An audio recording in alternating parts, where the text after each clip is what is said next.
Come on.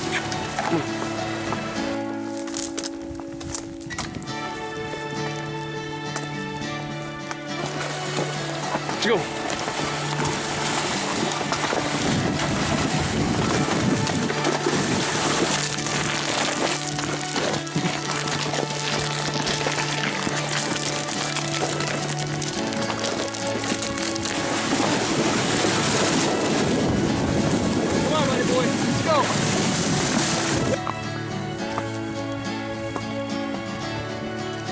Come on.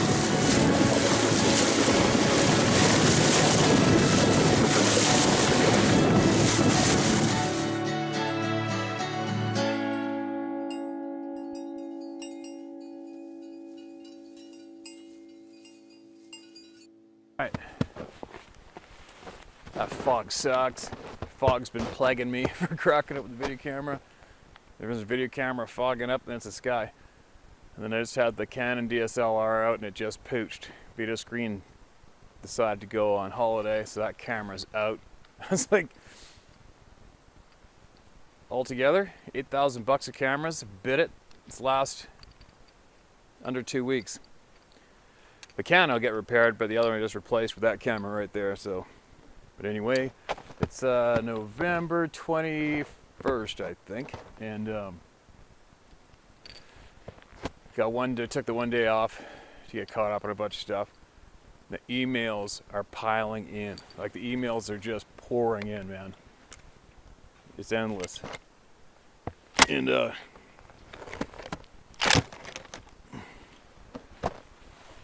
it's crazy the amount of information that's coming in. The facts from thousands of different people.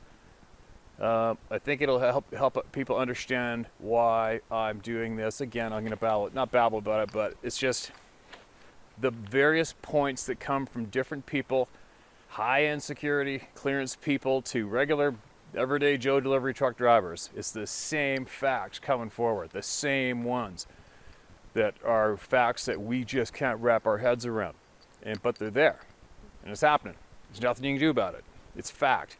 And the amount of people that call themselves researchers and formed all these groups and have been controlling this narrative for years, they have been withholding all these facts from everybody and keeping everybody going in circles, trying to convince you it's a form of Gigantopithecus or an ape or a monkey when they know it's not, I know it's not, and most of you know it's not. So, is that why this channel is becoming so popular? I don't know. There's definitely, there's zero bullshit here, and there's no bullshit tolerated. And that's why I don't have any time for, I don't know what the percentage of the researchers are, but most of them. And like I said before, not all of them. So if you're, yeah, I won't even say any more about that. So anyway, here we go. We're going to keep sharing everything that's being shared with me, with you, which is what it's meant for. And the puzzle is getting a little more clear. All right. So listen to this. Let's see what we got. I got a lot, that's for sure. We'll see. What do we got? Fuck.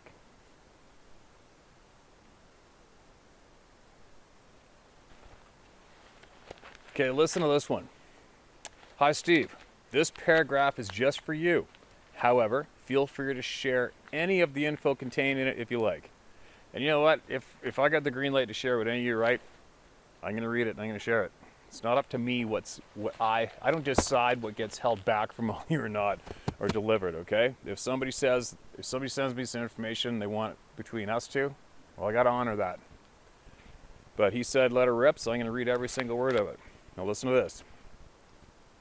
Really enjoy your videos. My name is Randy J. Cole, a 65-year-old retired cop who spent 19 years in Washington State as a city law enforcement officer and also put in 1 year in the North Slope Borough in Alaska until 9/11, at which time I was hired by BP Security on the Prudhoe Bay oil complex until they sold their assets in Alaska last year.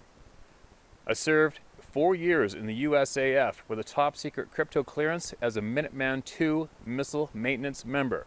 And when I got out, I joined the U.S. Army National Guard as a Dragon missile instructor with mechanized infantry.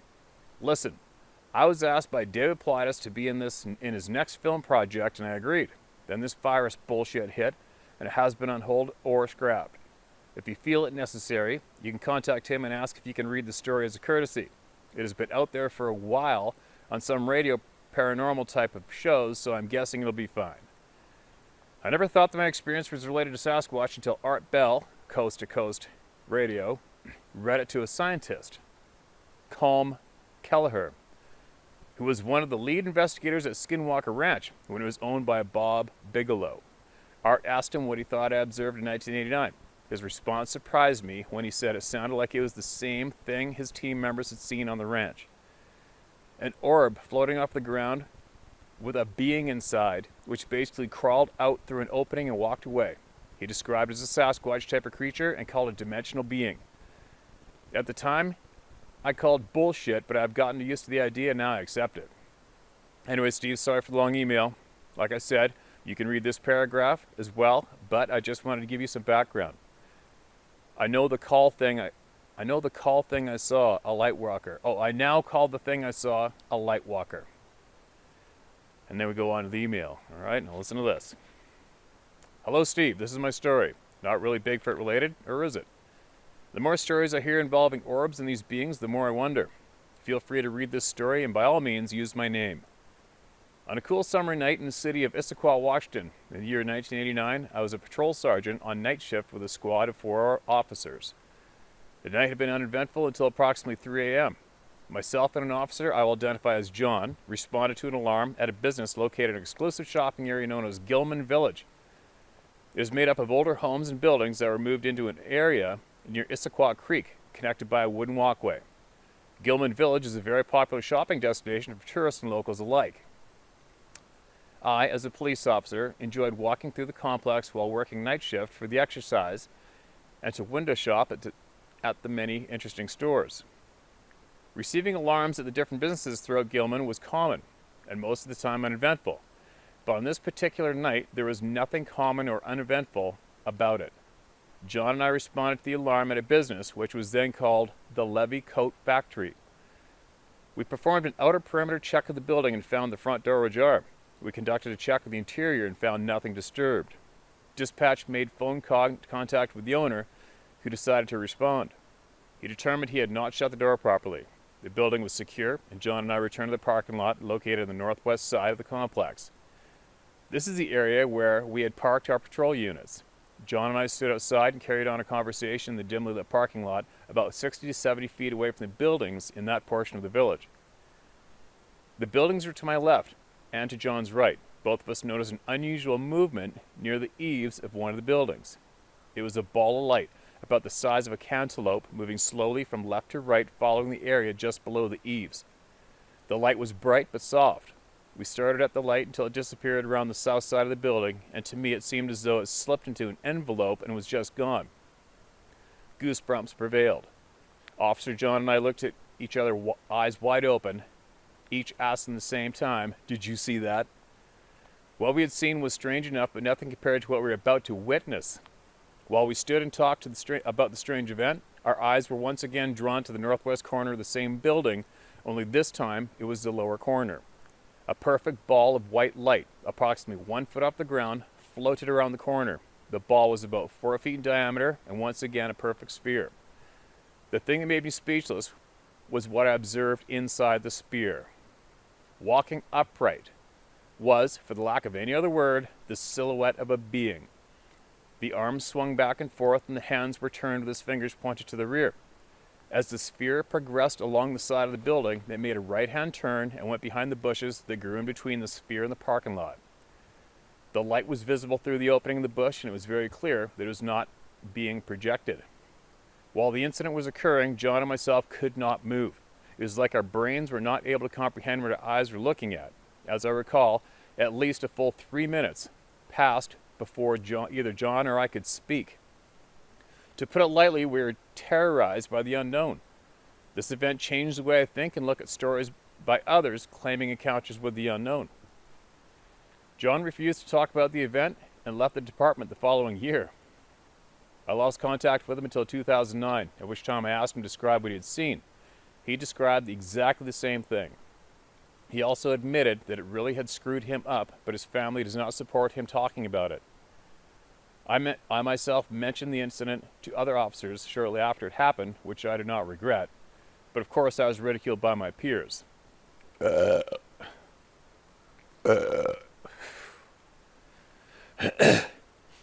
I didn't care, and I remained steadfast, which put an end to the criticism. I openly talk about it and have been on a few radio programs, which in my case has helped me move on. It was like therapy. Steve, I'll admit that it screwed me up for many years. I was born and raised in northwest corner Montana and spent every weekend in the woods camping and fishing. Even though it happened in a city setting, it had a profound effect because I know that there are things out there that maybe we shouldn't see. I was unable to feel comfortable spending the night in a soft-sided tent. This year is the first time since 1989 that I feel good enough about things that I just don't worry about it, and I've been spending time in the mountains with intentions of camping and fishing again. Keep up your efforts, and thanks, Randy J. Cole, Vancouver, Washington. That's a humdinger, Randy. Thanks for that email. And I think you probably know by now, if you've been following this topic, you're definitely not alone. There's probably thousands of people who have seen these glowing lights moving. I've talked to celebrity hunters who have seen them. Coincidentally, I'll share this with you guys. 2 mornings ago, I've been hunting every single day. It's been pouring rain, dumping snow, foggy, snottier than hell out. And I woke up in the morning and I am driving along the highway, which was really windy from where I first leave the driveway. And all the water spraying off the windshield, off the hood, hitting the windshield. It's early, it's like 5:30, and you're just getting your morning vision going, you know, the windshield wires clearing off. And I glanced up to the left, and there was like a halogen headlight style bright light glowing on this side, which is the north side of Mount Curry Peak, but quite a ways down, maybe, I don't know, maybe 500 yards down, 400 yards down from the top height, and I could clearly see that sucker. And there was fog, it was overcast as well up at that height, and I glanced up like, holy what the hell is that? And I kept driving along, got a look at the road, right? You're winding around first thing in the morning and reading and limited visibility. I looked up again, unrolled my window, and I could just see it still up there. I'm like, holy shit. Bright glowing light, nice. And then it disappeared into the fog. And then coincidentally, Sarah was driving up and she said the same day, and she would have been between Whistler and Pemberton, and she saw a red light glowing in the forest while she was driving in the dark to my place. So, but then like we were saying to each other, like I said to her, I go, well, now what? All right, I saw a bright light up against the mountain, you saw a red light in the forest. Now what do? Go online and jump up and down and tell people, make a police report about it, write a letter in the newspaper? Like, it doesn't really matter much, does it? Like, nobody really gives a shit too much on average, right? So it is what it is. You chalk it up, you share it with the people you trust or whoever's curious, and you just carry on. But you never forget it, do you? But anyway, that's quite the eye-opener experience for anybody to hear, and there's no doubt in my mind what you write is true. You saw that, and that happened. I don't know why people don't talk about things. It's one of the bigger mysteries to me, is why people do not talk to each other after witnessing something alarming like that that's not normal. I just don't get it myself.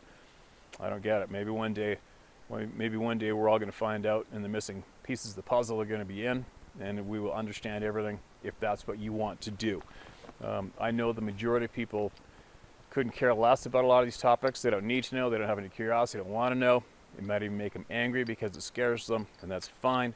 But obviously, by the popularity of my channel alone, which is growing 8,000 to 10,000 people a month, people want to know. People are curious.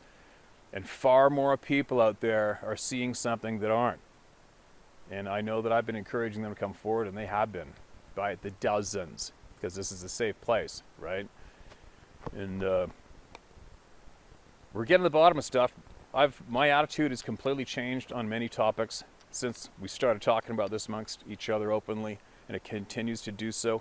I feel way more calm in the remote timber by myself than I have in the past few years. This year I do. I feel absolutely safe and absolutely calm. I don't feel threatened.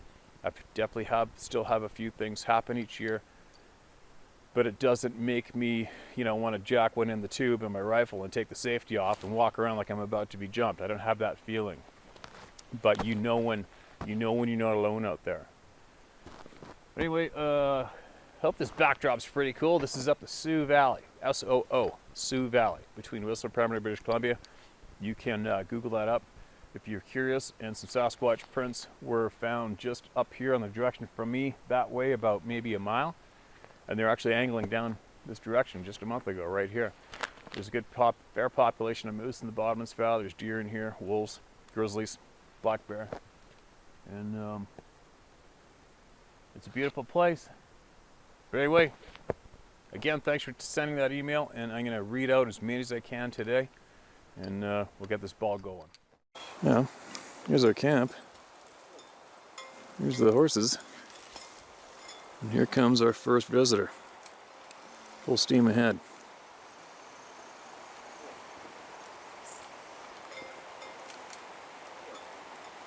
Oh no. It's coming right into camp.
Oh man, wish I had more time. I could pre-read these things, do the punctuation. I just wasted like 15 minutes reading an email, and it was just struggling and struggling and struggling.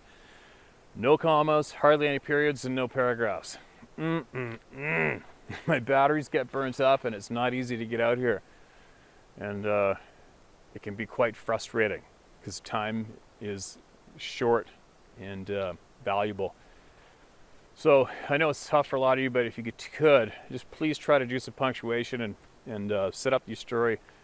Read it out loud to yourself, or get somebody to read it for you before you send it to me if you can, okay? Because it'll save me and all of us a lot of time and make things a little easier. Until one day we can get them all pre-edited up or something before I come out here and let her rip, but I just don't have time, obviously. Now, what do we got? All right, listen to this. My name is Spencer. I'm 18 years old, and this story takes place in Kern County, California, USA. I just joined Boy Scouts and was about 12 when this happened. Nothing like this has ever happened to me since. We'd been at summer camp in the aforementioned Kern County for about 3 days. This camp was heavily wooded with redwoods, big-ass pine trees, and it was about 30 miles from the nearest town, which was tiny. It was known that black bears were often spotted inside the camp, and we were told how to deal with them. That being getting the ball and play dead. So this night I went to sleep in my prefab canvas tent. You know what? Let me interrupt there for 1 second. When it comes to black bears, you fight. You get aggressive, you get bigger than them, and you fight. Why? Is because basically 99% of all black bear attacks on humans is a predatory, aggressive nature. That means they're coming for you for a meal, and a meal only.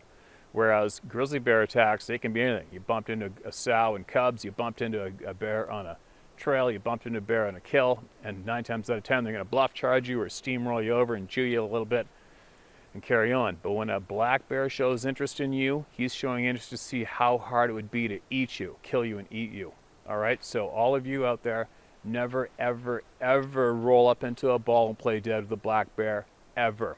You fight back. You see that thing walking sideways like this and looking at you, You go get rocks and you start pelting rocks at him, as many and accurately as you can, and run towards him and get aggressive and bigger and make sure that he knows that you're going to kick his ass. Otherwise, you're going to die. All right? You never roll into a ball with a black bear, ever. That's very, very important. Whoever taught you that, refer them to this video or tell them to email me and I'll set up straight. So this night I went to sleep in my prefab canvas tent, still trying to get used to camping without my parents. At around 3 a.m., I awoke to something touching me through my sleeping bag.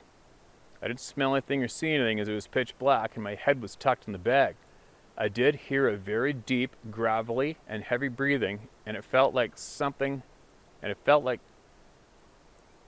what seemed like giant paws or hands patting down the outside of my sleeping bag. I was instantly terrified. I could not move, nor did I want to. This kept up for about 2 to 3 minutes before it moved down towards my feet. When it got to my feet, it began pinching my big toe in a way only something with thumbs could. After a minute of that, it completely left, walking off with extremely heavy strides. I laid in my bag petrified before working up the courage to call out for help, eventually waking up the whole campsite. They all had no idea what it was, and we couldn't find any prints around my tent, even though it sounded extremely heavy when it walked. Since then, I went on to get my Eagle Scout and never shied away from the outdoors. I've done week-long backpacks, river rafting in remote canyons in Utah and Colorado, summited multiple 14,000-foot peaks in California, and so on. Even though this event scared the piss out of me, I always preferred to sleep without a tent unless it was snowing. I don't know what this was, but I'm not jumping to say it was Bigfoot by any means. In fact, I try not to think about this or talk about it.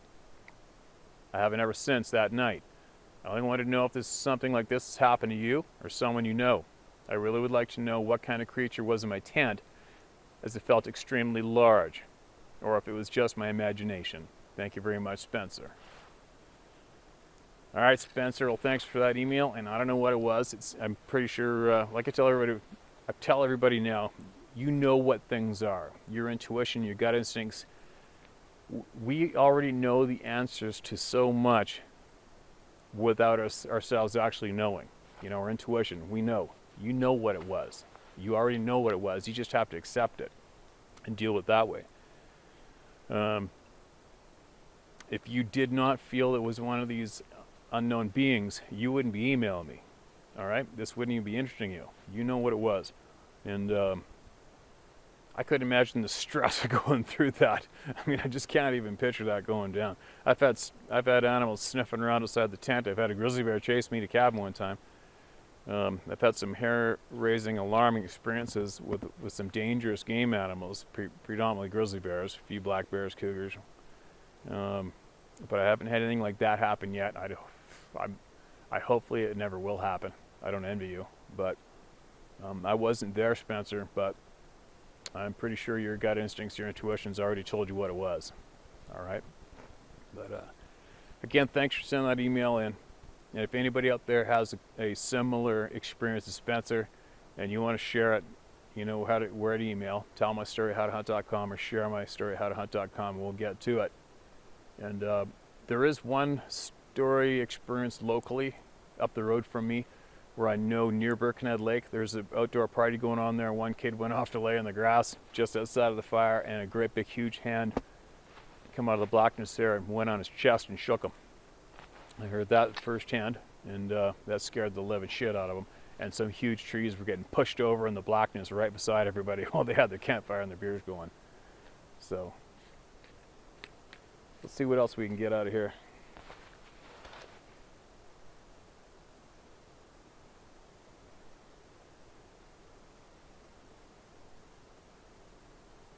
Hi, Stephen. Sorry for sending my other emails to you before finishing. My thumb slipped and hit send somehow, but yeah. I was about to tell you my dad's story. I'll send a pic or two of the spot he told me about. When my firstborn son was a few months old, I took him and his mom to meet my dad. I was 21 years old at the time, so I've heard since it was just me and my dad along with my baby and his mom, and it being a nice, quiet, dark night on the reserve, I finally asked my dad a question that I'd always wanted to ask him since I was a kid. When I was pretty young, up until my last summer out on the reserve as a kid, I'd noticed that my dad never, and I mean never, went outside in the dark. I asked him about it, and he told me that when he first moved into this house from the other side of the reserve, he really liked it there, what with his backyard being a nice little lake. He told me that from his big picture window, every morning he would see a bunch of deer down in the coulee foraging in the dry marshland. He decided he wanted to shoot one of the bucks. So one early morning, he was up and ready before dawn, and he made his way out to the coulee. He found a big rock to sit on and wait till dawn. The two pictures I sent you are facing south and southeast. The valley is about 7 kilometers to the north and behind where I took the two pics. The smaller body of water to the left and the one pic used to be dry marsh, and it's a place where the story takes place. My dad's house is directly to the right and kind of behind where the pic is taken. Now back to the story. As my dad waited in the near dark, but getting lighter by the minute marsh, he said he could hear the deer making their way to his ambush in the marsh. He noticed that it only sounded like one deer was coming, so he wanted to stay ducked down out of sight, hidden in the tall marsh grass, until more followed this deer that was getting more close to where he was hidden. He didn't want to lose the deer trying to wait for the others, because he only wanted to go shoot the one, so he raised up slowly off the rock, already having his rifle aiming, and ready to pull the trigger. He said when he caught sight of where he thought the deer was on the cut line of trees, it wasn't a deer, but a large, dark, hairy figure standing upright and already looking at him. I hope this confirms the Navy SEAL story about him getting paralyzed or hypnotized, because my dad said in mid-crouch to standing position, he stopped midway, eyes looking into this thing's eyes. My dad said there was no white to them. The eye was all black people, so he described. Having eyes locked with this being, my dad said he couldn't move or blink or make a sound. He couldn't move his eyes to look around. He was stuck frozen with his finger on the trigger, mid-crouch and mid-stand. Either or. My dad said it was pretty tall. Its head was just under the leaf line, and those hung at least 10 feet up off the ground. He said it just casually turned around and started back down the cut line. All the while, my dad said he was frozen in place and could not do nothing but watch this thing walking away in his peripheral until it melted into the trees. Once my dad lost sight of it, he collapsed as though he lost musical chairs, he said. Immediately got up after the stench hit his nose and the most unbelievable migraine hit his head, so he went home and took some aspirin and never spoke of it to anyone. A couple weeks after he was checking his traps in the valley, when that stench from that morning hit him, so he just abandoned his traps and never went out after dark again. I call my tidal valley corridor so you can call it the same. I'll know you heard me. Also because the valley runs pretty much the length of a province from Alberta to Manitoba, and I think these beings use this valley to get to one densely forested province to the other one, but the other side of this is flatland. But yeah, I almost forgot, in the early 2000s, me and my sister were walking from my dad's to our Cookum's old broken down house, and on the side of the road just by the ditch was the biggest handprint we've ever seen. Best comparison is Shaq's hand, and his handprint was on KFC basketballs, so you can remember that far back. But yeah, we put our packs of cigs when they were still big square packs next to it, snapped a few pics. My sister is still looking for them, and I'll send them to you. But okay, my book is long enough, Steve. I'm sorry about the first email, and I wish you all the best.